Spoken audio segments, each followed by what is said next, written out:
കേരള പാഠാവലിയുടെ ഭാഗമായി ആദിദേവിന്റെ ഓന്തിനെ കുറിച്ചുള്ള കുറിപ്പ്.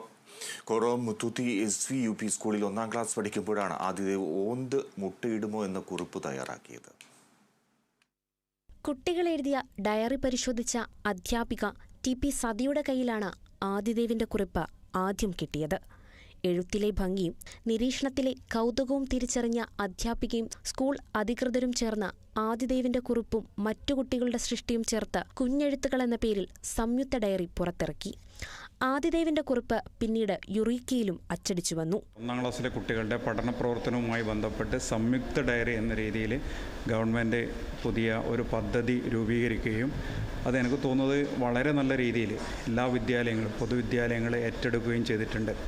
അതിൻ്റെ ഭാഗമായിട്ട് തന്നെയാണ് നമ്മളിവിടെ സംയുക്ത ഡയറി നല്ല രീതിയിൽ ടീച്ചർ അത് കൈകാര്യം ചെയ്യുകയും അതിൻ്റെ ഭാഗമായിട്ട് ഓരോ കുട്ടികളെയും കൃത്യമായി വിലയിരുത്തുകയും അതിൻ്റെ അടിസ്ഥാനത്തിൽ ആദിദേവ് ഏറ്റവും മികച്ച രീതിയിലൊരു ഡയറി എഴുതുന്നുണ്ട് എന്ന് കണ്ടെത്തുകയും നല്ലൊരു നിരീക്ഷണ പാഠവും ചുറ്റുപാടിനെ നല്ല രീതിയിൽ അവൻ നിരീക്ഷിക്കാൻ പഠിക്കുകയും നിരീക്ഷിച്ചത് ഡയറിയിൽ എഴുതുകയും ചെയ്തു.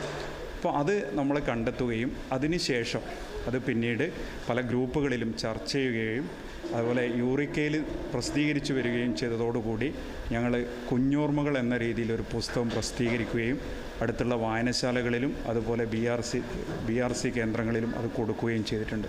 ഈ വർഷം 2ാം ക്ലാസ്സിലെത്തിയ ആദിദേവ് എഴുത്തു തുടർന്നതോടെ പ്രധാനാധ്യാപകൻ പയ്യന്നൂർ ബ്ലോക്ക് റിസോഴ്സസ് സെന്ററിലേക്കും NCERTയിലേക്കും കൊച്ചുമിടുക്കന്റെ കുറിപ്പുകൾ അയച്ചു. അങ്ങനെയാണ് 1ാം ക്ലാസ്സിലെ മലയാള പുസ്തകമായ കേരള പാഠാവലിയുടെ 2ാം പതിപ്പിൽ ആദിദേവിന്റെ കുറിപ്പുകൾ ഉൾപ്പെട്ടത്. ആദിദേവിൻ്റെ ഡയറി കുറിപ്പ് ഇന്നിപ്പോൾ കേരളത്തിൽ എല്ലാ ദിക്കിലും ചർച്ച ചെയ്യപ്പെടുകയാണ് ചെയ്യുന്നത്. അപ്പോൾ അത് നമ്മളെ സംബന്ധിച്ചോളം പൊതുവിദ്യാഭ്യാസത്തെ സംബന്ധിച്ചോളം ഒരു പ്രചോദനമാണ്. ഇനി വരുന്ന കുട്ടികൾക്കും അത് പഠിക്കുവാനും അതുപോലെ തന്നെ കൂടുതൽ ഡയറി എഴുതുവാനും സമൂഹത്തെ അല്ലെങ്കിൽ ചുറ്റുപാടുകളെ നിരീക്ഷിക്കാനുള്ള ഒരു പ്രചോദനം കൂടിയാണ് ആദിദേവിൻ്റെ ഡയറി കുറിപ്പ്. മരം മുറിക്കാൻ എണ്ണ വേണോ, പ്രാവിന് നിറം കൊടുത്ത കുസൃതി, തേളിന്റെ ആക്രമണത്തിൽ നിന്നും അച്ഛനെ രക്ഷിച്ച കോഴി തുടങ്ങിയവയും ആദിദേവിന്റെ തൂലികയിൽ പിറന്ന മറ്റു രചനകളാണ്. Kerala vision news, Kannur.